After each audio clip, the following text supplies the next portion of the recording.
झेप मराठी, आरसा महाराष्ट्राचा. बिनविरोध निवडणुकांबाबत होणार याचिका दाखल. आमचा मतदानाचा अधिकार का हिरावला?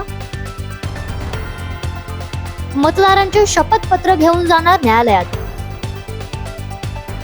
राज्यात स्थानिक स्वराज्य संस्थांच्या निवडणुकांची धामधूम सुरू आहे.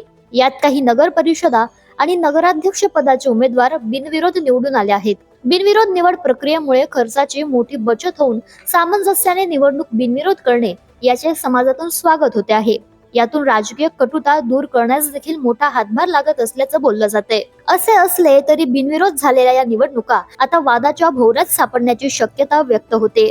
राजकीय पक्ष आणि नेत्यांनी आपापसात ठरवून निवडणूक बिनविरोध करून आमचा मतदानाचा हक्कच हिरावून घेतला.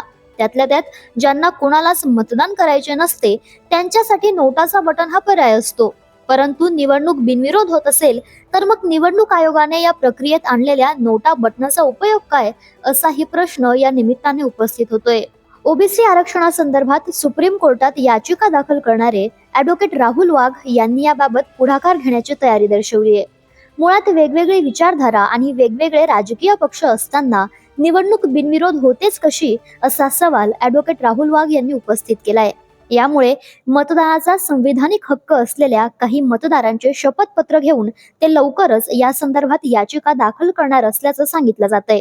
तसं झालं तर बिनविरोध निवडणुकीच्या आनंदाचा उधळलेला गुलाल संपण्याआधीच या निवडणुका वादात सापडण्याची शक्यता व्यक्त होते. वेगळ्या आणि ताज्या बातम्यांसाठी पाहत रहा झेप मराठी, आरसा महाराष्ट्राचा. संपादक प्राध्यापक अनिल चव्हाण, धुळे.